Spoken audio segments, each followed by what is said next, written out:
everybody. Welcome back to the How to Podcast series. I have a friend on the camera, on the mic, on the screen with me today. We do meetups together. He's a great source of information, a great encouragement as well. Dave Beckemeyer. If you ever got really overloaded with outrage and you're like, I need an outlet, go check out Dave's show. You'll love it. Dave does a lot of stuff in podcasting. He's a great voice and in podcasting, and I love having him here. We're going to talk about Substack today. So if you're thinking about building a community somewhere, Substack might be the answer for you. Dave's been doing this for a while. I want to give a quick caveat right off the beginning. Dave and I are not experts in Substack by any means.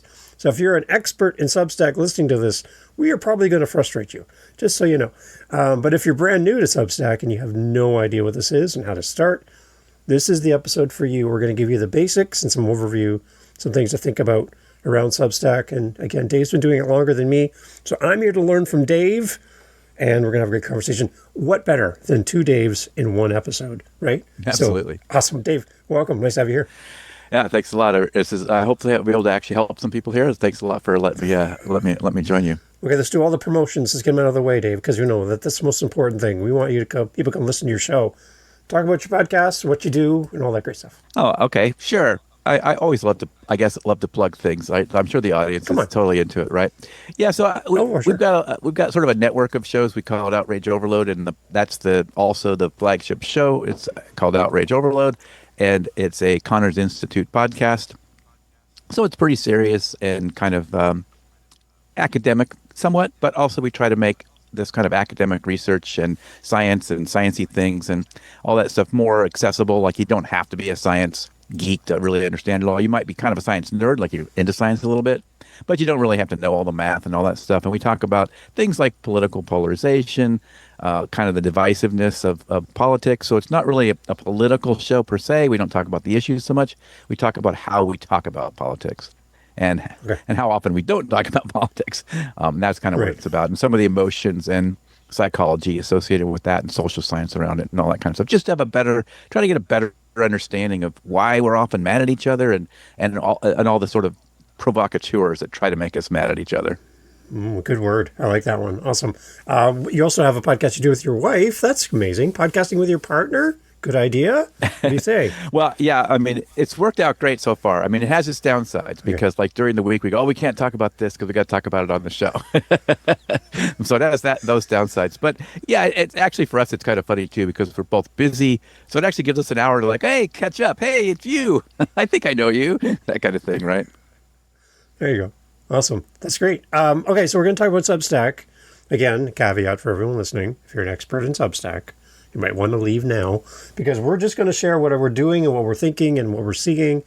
And we're going to learn a lot in the future. But as of right now, what we know about Substack and how we're using it, I'm brand new at this. So I'm coming from it from that perspective. Dave's been doing it more than I have and using it in a lot of special fun ways, which is great. But when did you first start on Substack, Dave? When was your first initial login? Oh, I want to say it's got to be 2.5, almost maybe 3 years ago. It's been a while. Oh, wow. Okay, yeah, there you go. So I have, it's both evolved in how I'm using it, but it's also I've kind of watched it kind of evolve and change around, and it has changed over that time, and different features have been added and stuff like that. So yeah, I've kind of, I don't know, got a sense of it a little bit, kind of the emotions of it, and also the zeitgeist of the thing, I guess, is what I'm saying. Okay. So if you have never used Substack and you have no idea what we're talking about, one thing that podcasters should consider early on in their journey of starting their show and building community is having a way to talk to your audience and stay in touch with them. If for some reason things fall apart and your social media account gets closed or whatever, you have some way to stay in touch with your audience. So if just for this sake alone, if you want to start gathering some emails from your listeners and having a connection point with your audience, even if that's what you use Substack for as beginning stages, great. If that's all you take out of today, then take that and start with that as a beginner introduction level. That's what I'm doing. I've set up my account. I'm getting people signing up for my stuff. I don't know what they're signing up for. Dave's going to help me explain this. But the people are signing up. People are starting to follow along. I'm not even really promoting it. but I do have a way to build a community off my podcast with my listenership and people curious about what I talk about through an email sign up process through Substack. So again, if that's your beginning stages, then this would be for you, Dave. Like somebody brand new to Substack, setting up an account, pretty simple, straightforward, right? Yeah, I mean, you could probably literally have the basics of doing that set up in 20 minutes or something, right? I mean, Okay. and you can always go back and change a lot of these settings. I mean, obviously, some of the key ones are sort of the name of it, and some of those things might matter a little bit. Even that stuff you can change, but maybe it's handle name and who owns it and things like that. That's a little bit harder to change. But yeah, I mean, that's a great way to think of it, because if you do nothing else, like it has like an embed form that you can stick on your website. That's just a little collect an email address thing, and if that's all you did, then you started something. And I think, like you say, if you have that email address and you're only using that embed form and the little dashboard back end to like, here's my list of emails I've collected, and here's the download it button. If that's all you do with it, that's a leg up on a lot of other folks who aren't collecting emails, right? So, it's a great starting point if you do nothing else, and then you can start sending out emails to them or do whatever you want outside of that, but or in addition to that. But just starting with that is a leg up. Okay, and you can go and search by topics. You can find people. They recommend other creators as well, which is kind of nice. Can you explain the difference between following somebody and subscribing to somebody? What's the difference between those two? Yeah, this is a never-ending confusion for everybody. I think, readers and participants as well as authors. So they added this notes thing, which is basically kind of their version of, Twitter or Threads or whatever, right? And it's still pretty small, and they're trying to sort of promote it and use it. And some of that is also, they're trying to use that, I think, to drive people to their app, which, again, is all optional. Like, you don't have to do any of this stuff. And nobody that would receive an email from you has to do any of this stuff, right? They don't have to create an account on Substack. They don't do anything. Yeah. But it's all, like, people could do it, right? And so once they added notes, they created this idea of following. So now you can follow somebody where you'll see their notes potentially if you either use the app or log into the website. Sometimes you'll see that come up there in like a little notification blurb, or if you go to the notes tab on there, or if you're downloading the app, you'll get notifications on your phone. And now you're following their notes, which are these little snippet things people write, like a Twitter, like a tweet or a thread or something, right? Okay. But then separately, the original thing you could do, which is subscribe, which was the thing we talked about before, where you give an email address. And I think this creates the most confusion when people are using the app and they're online and stuff. Not on your own form. It's pretty obvious. You're subscribing to an email thing because you're being asked for your email, and it says you're subscribing to an email thing. But when you're in the app on Substack and people are on the website on Substack, like, it can be a little confusing. What am I doing? When you go to read an article, it's always promoting a subscribe button, and that's going to subscribe you to the email list, add your email to that list. But yeah, then they also have this follow thing, which is you're following them for notes, and you can do it separately. I haven't actually figured out for sure. I can't even tell you the answer to if you subscribe, are you also following, or do you also have to follow? I'm not sure. It might be two things. Okay. All right. Yeah. Answer us in the comments, everyone, as we go through this. You're like, hey, that's not right. I think if you subscribe, you are following too, but I'm not 100% sure on that. Okay. And when you create a post as a creator on Substack, does it automatically go out to your subscribers and your followers, or just your subscribers, or nobody? Like, what happens when I make a post and go, I was on a podcast with Dave Beckemeyer today? Who gets that? Well, and this used to be an easier answer because there was only one kind of post and they were all the same. But now if you post what they call, an article, I think they call it, but if you post that, then it's going to go to your subscribers. And even then, it has a checkbox before you hit publish. It has a checkbox to say email it or not. So you could just publish it to the sort of the web, archive on the website and not email it. But it would go, if you do select that box that says send it out, then it'll go out as an email. And there's another caveat about that. I'll have to talk a little bit because I add more complexity to all this. But it'll go out as an email, and to all those email subscribers. It will not go out to your notes. That's a separate thing. So if you meant post to notes, it only goes to your followers, and they only see it if they either have the app or log into the website to see notes. So yeah. So if you mean sort of the traditional post, and right now there are, I think, 4 kinds of posts you can do on Substack. So you can do a text only, you can do a video, you can do an audio.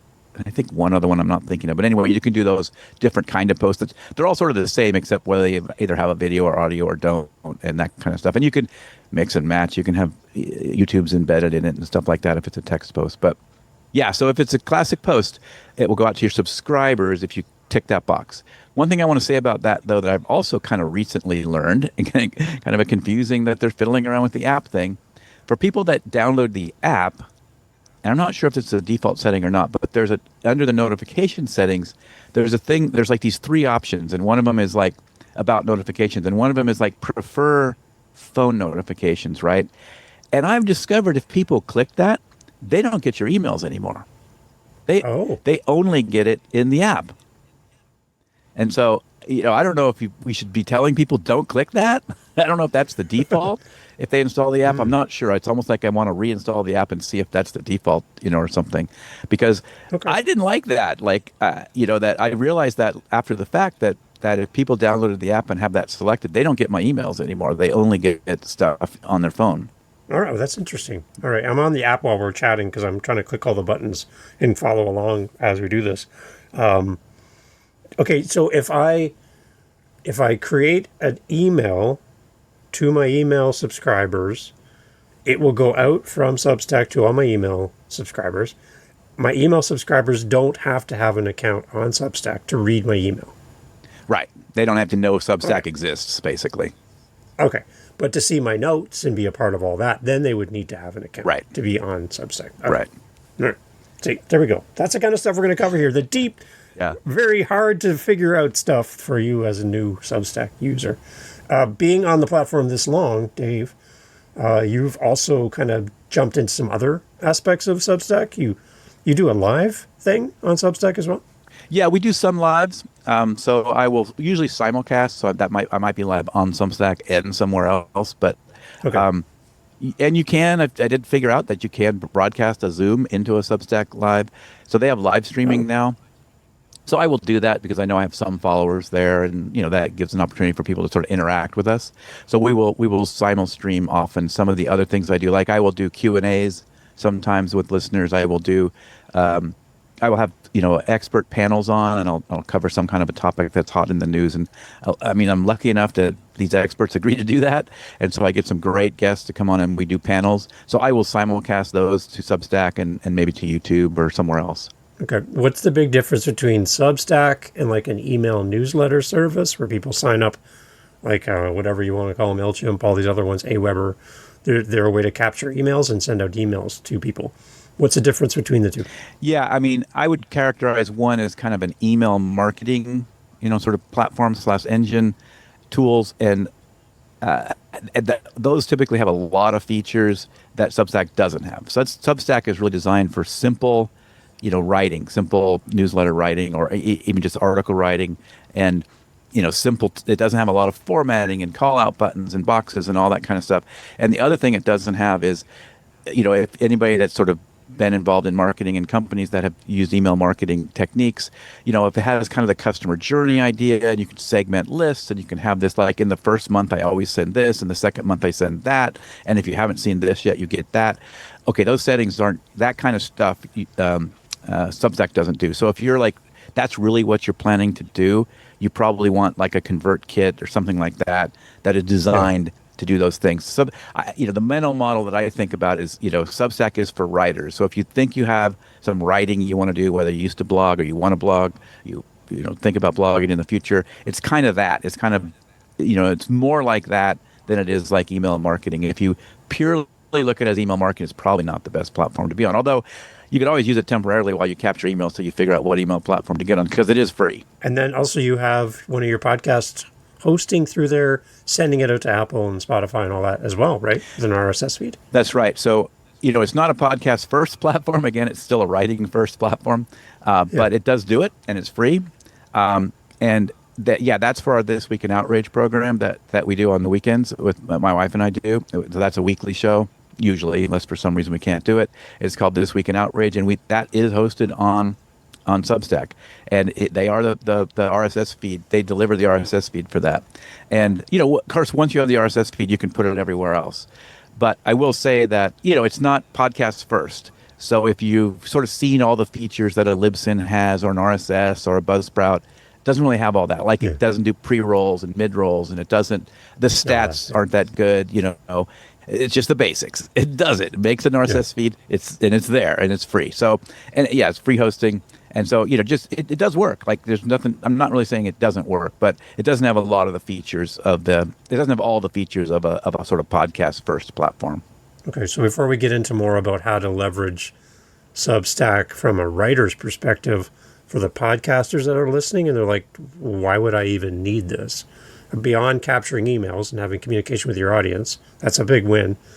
What else would be a benefit to a podcaster specifically about having a Substack account along with their podcast? Well, I think the ones that you said are really, really the biggies, right? So if all that stuff is interesting to you, it's a place to sort of establish a brand. You can, it's a place you can also let your hair down a little, right? So I can say things or do things that might not merit an episode, but I can put them out as a Substack, article or a blog post. So it allows you to maybe just have that deeper connection and establish a little bit of a brand as a writer. And then I haven't done a lot with the notes thing. I know I sent you one article about the guy that said he was posting 10 notes a day or something and felt like it didn't really get him anywhere. But I don't do that much with notes. I think there is more opportunity for me to do more with notes. And again, it's kind of another way to just kind of get your brand out there and, let people know who you are without having to do a whole episode about something. So you can promote your episode. You can promote maybe a little bit extra detail around the interview or the guest or the topic and go a little deeper. Do you need to be a really great writer on Substack, or can you be like mildly average like me and still leverage the platform?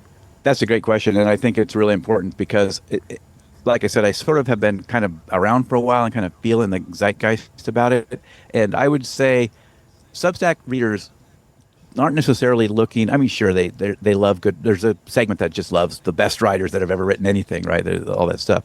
But they also just want authenticity and genuine ideas, and they really are kind of frowning on AI content. They really want I'd rather have some typos and some odd grammar than something that was just spewed out from AI. So I don't think you have to be the best writer ever. I mean, I think you have to have some of your own unique ideas and be ready to put them out there in your own words. Okay, yeah. One of the things you sent me was 13 signs you used ChatGPT to write that on Substack. And as I was scrolling through this, Dave, it's a great list. We'll have a link for everybody to go read it on Substack, and then you can follow the creator for this as well. But how our AI models word our results and how they come back and how everybody's starting to sound like everybody else. And it's really hard to pick apart a creative, unique voice now because we're all using dive into, it's important to note, it's important to remember, certainly remember that, navigating the blah, blah, blah, delving deep. All these words are like, I feel nervous saying them in my natural words that I would normally use, delve. And I'm like, I can't use that word anymore. I've been canceled from the word delve because of all these AI models. So the idea of going to ChatGPT saying, write me an article for Substack about podcasting and copy paste, I'm done. Not the best use of the platform, would you say? Yeah, I mean, I want to be a little careful here because, I mean, if you just want to get some content out, that might be okay.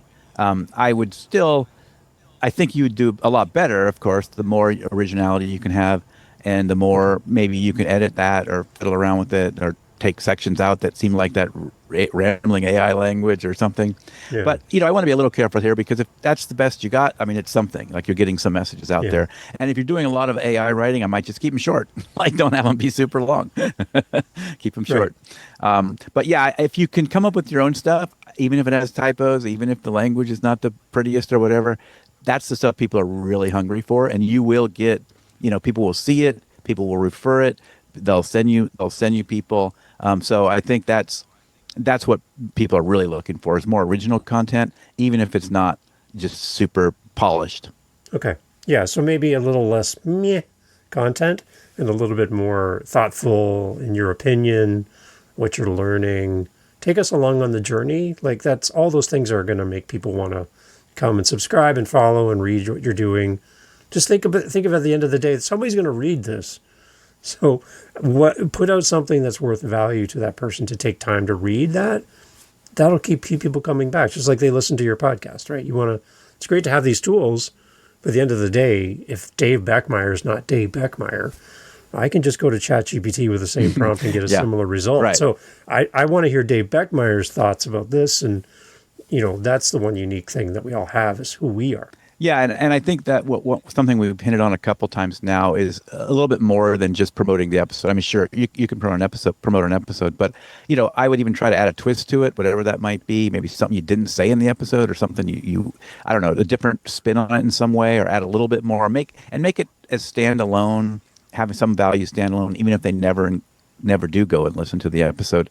I would encourage something like that. I know, Dave, you're really great at coming up with these ideas about kind of teasing people, say, well, now you have to listen because he told me this thing and now I need to know what it is. And that's fine. I mean, I figured that's I don't know, that may be a marketing trick, but it's a little bit more of a fun one. It's not quite as pushy, but that's an aspect of this I would always think about. Like, see if you have some standalone value in this thing, and not just be, if you only post, I think, promotions for episodes, people are already getting that in their Apple, or Spotify app, right? I don't need another place to say a new episode popped up. But if you can add a little bit more detail to it. Another thing that I do, just, and this is just an idea that might trigger some other ideas. I'm not saying necessarily this is the best one for everyone, but, one thing that inspires a lot of my Substack articles is feedback from listeners. I have passionate listeners that have a lot of concerns and are we're in this difficult times, right? And they're suffering, various kind of trauma and other things that they're dealing with and trying to figure stuff out. So a lot of times those are what inform. If I get like a sentiment that's kind of appearing a lot, that's what I'll write about. I'll try to help provide some thoughts about that thing, and maybe we can all relate to it together. I may not have all the answers, but I can provide some other context for it, and we can kind of be in it together, kind of thing. Okay, so there's a lot of different ways to use Substack. There's a lot of different avenues we can go down, and they're all great. They all have different things you can do to reach people. Anything that you tried on Substack in the past, and you're like, I'm not doing that part as much anymore now that on this platform? Not really, because there's still so much more I think you could do that, it seems like every, it's an exaggeration to say every week, but it feels like that sometimes. They add another, a new tab shows up, a new feature shows up, and it kind of feels like they're bolting a lot more and more stuff onto it. So like I said, I have lightly used the live streaming.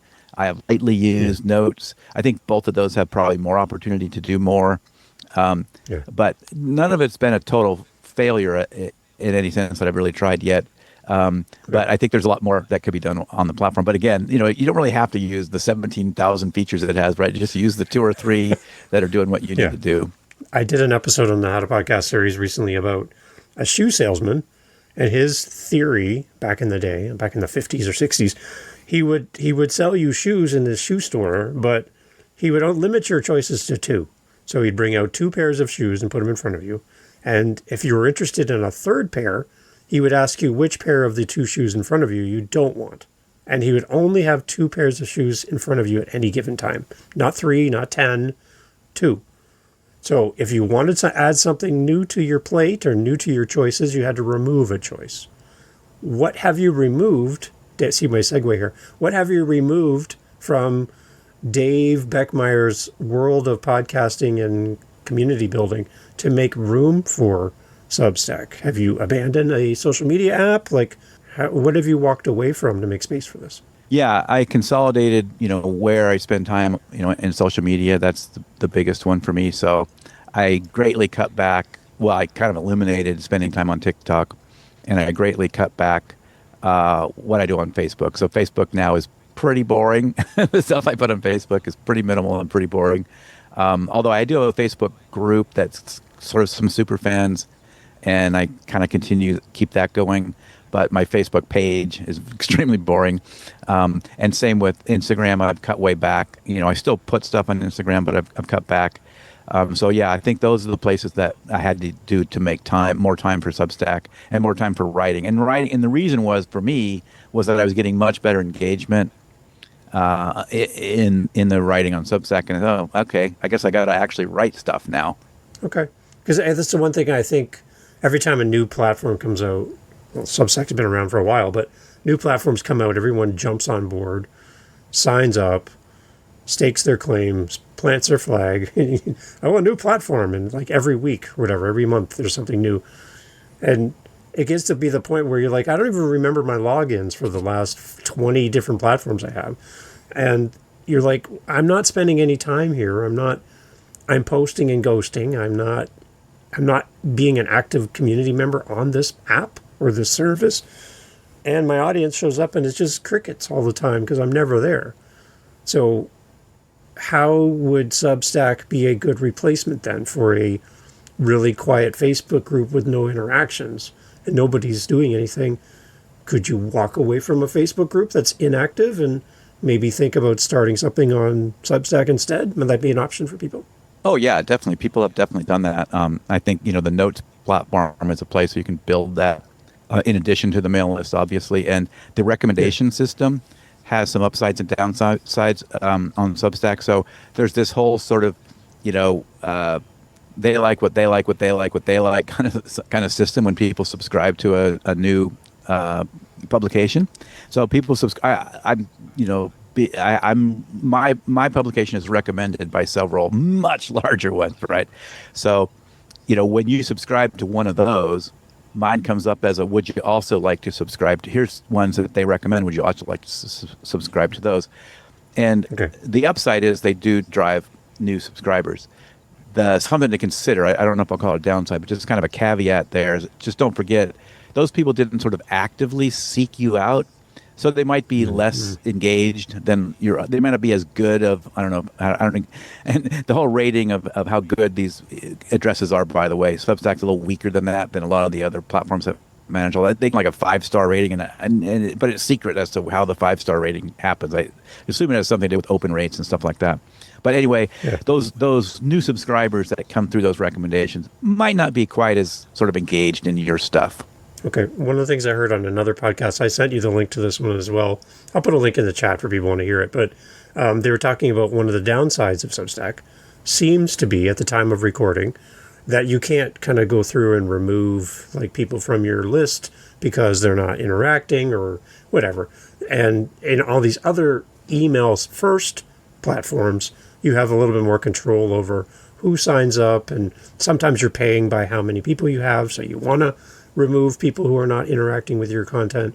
So we don't have that option in Substack to kind of go through our list and remove people who sign up. You can definitely remove people. As far as I know, you can definitely do that, but you don't have as many metrics about why you'd remove them. You know what I mean? It's like most of these other systems have sort of more, you could query on certain things. Oh, yeah, they haven't opened an email in 10 weeks or whatever. And you can then, and of course with those other systems, you can do that whole segmentation thing where you could select the ones that haven't opened an email and then send them a particular email. And Substack doesn't really have those kinds of capabilities or features. So yeah, so it's definitely, if you're used to that stuff in email marketing, then it's probably not going to be the best platform for you. Although it could double, right? I mean, you can sort of do a little bit of both, right? You could use Substack to capture emails. You can and you can download them. I think the podcast you're referencing did that. You can stick them in. Yeah. You can stick them in ConvertKit or whatever to actually send emails, and you can use Substack to just write articles. I mean, it gets a little murky as to then why am I on Substack at all kind of thing. But but yeah, if those kind of features are kind of missing. But as far as I know, you can definitely remove someone for sure. But you may not have as many metrics about making decisions about. Like, I don't think you can query on, like, oh, show me all the people that haven't opened an email for 10 weeks or whatever. You can't do that kind of stuff. Yeah. Okay. The one other link you sent me as far as some ideas to talk about today was the idea about your welcome note to your people that sign up for the first time.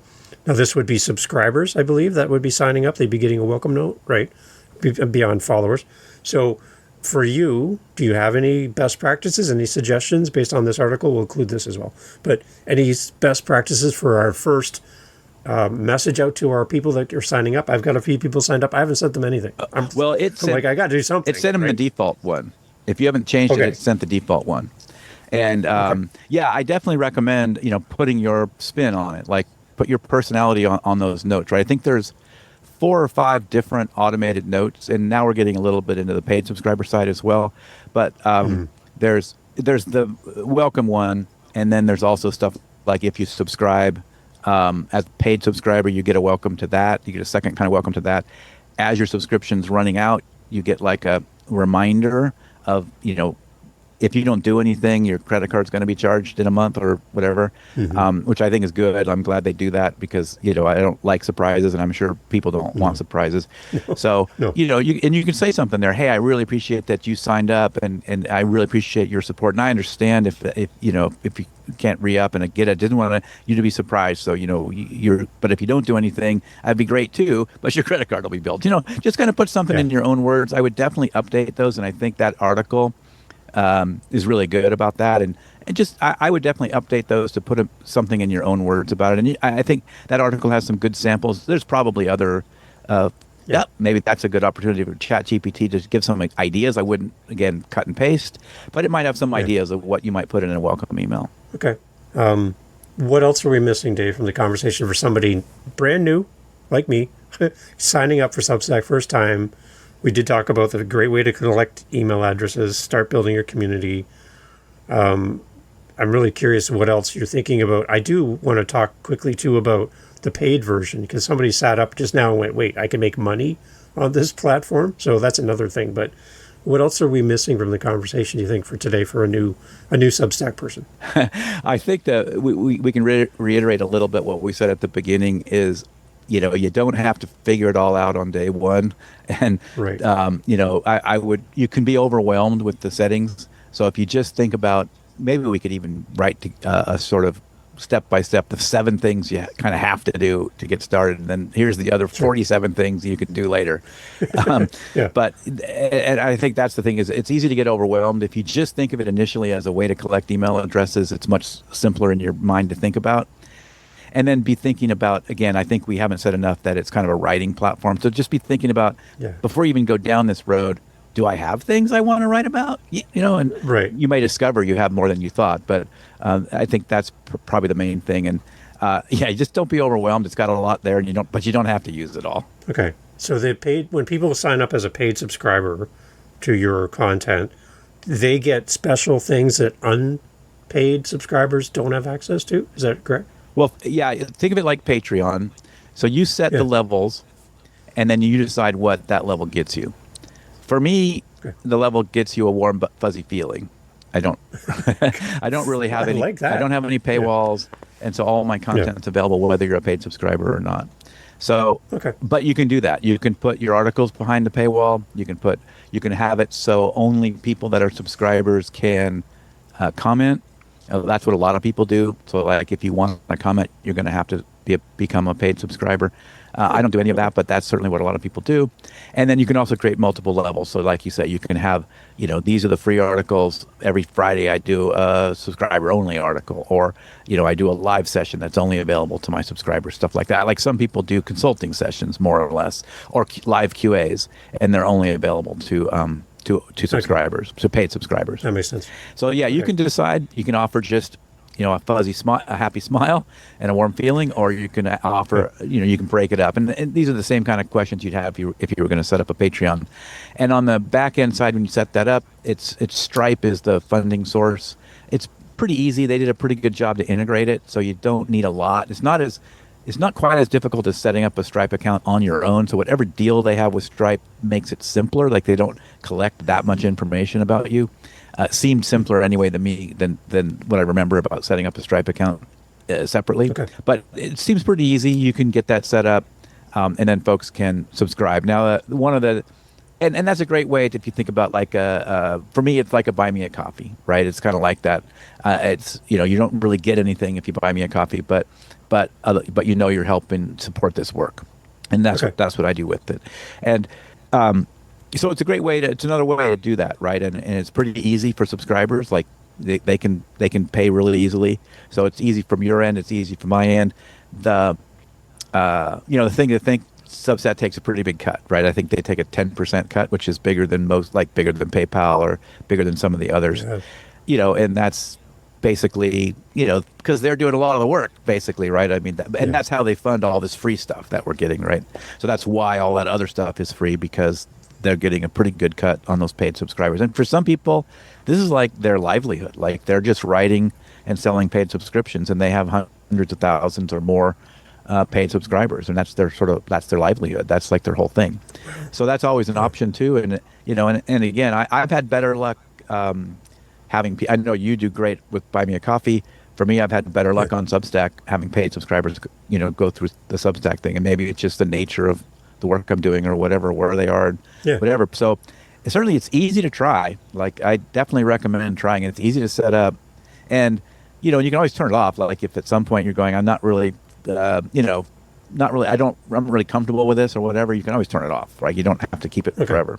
But I would definitely say it's another avenue for a potential, funding source. Okay.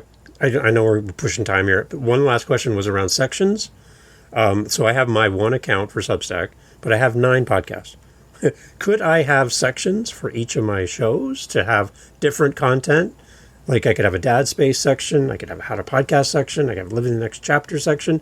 Is that what sections are meant for, or am I thinking differently? They could be. What I've discovered about sections, is they're clunky. Like, particularly they're clunky in the app.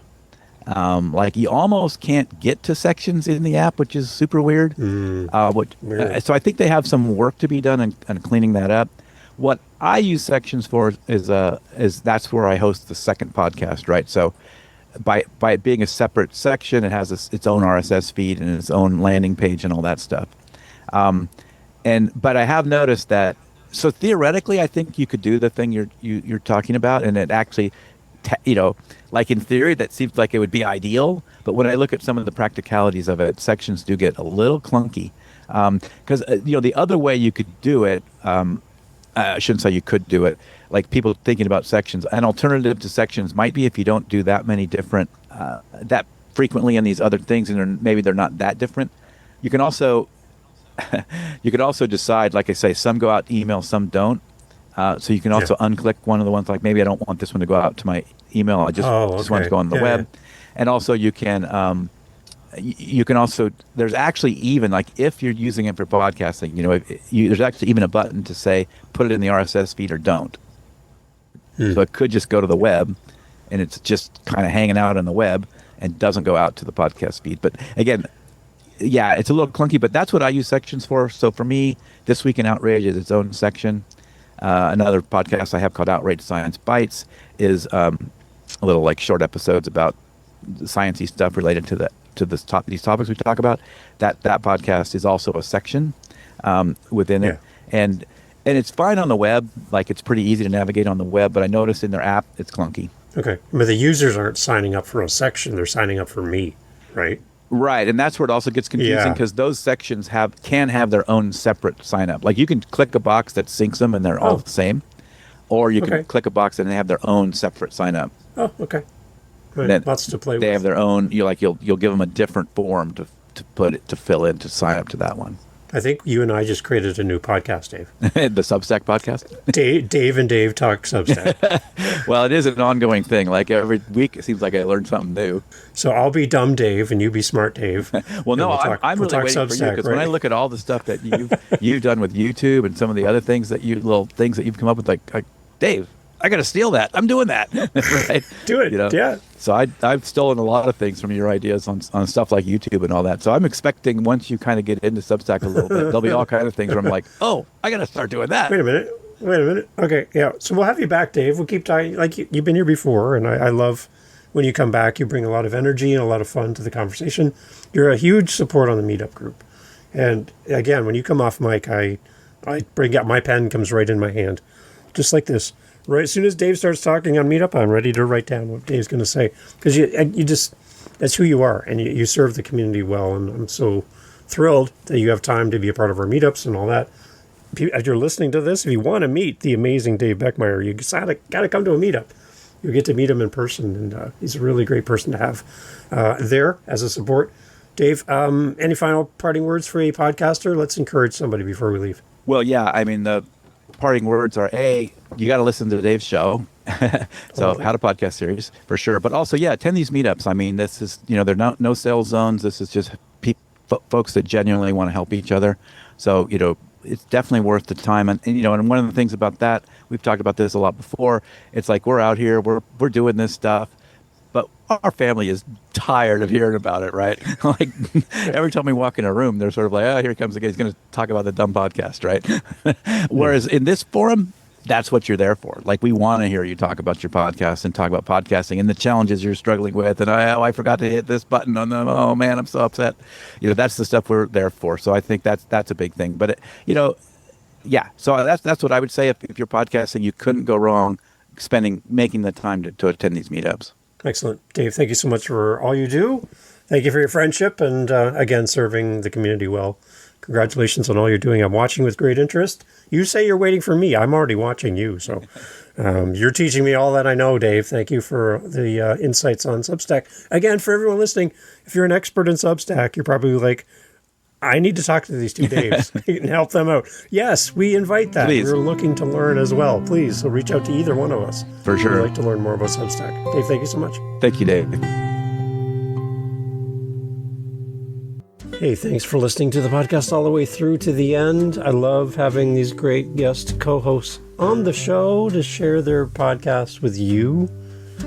You have some homework to do. And what I'm asking of you is to go check out our featured guest co-host today. Go over and listen to their podcast. The links are always in the show notes. And I'd love for you to go and give them your love and support.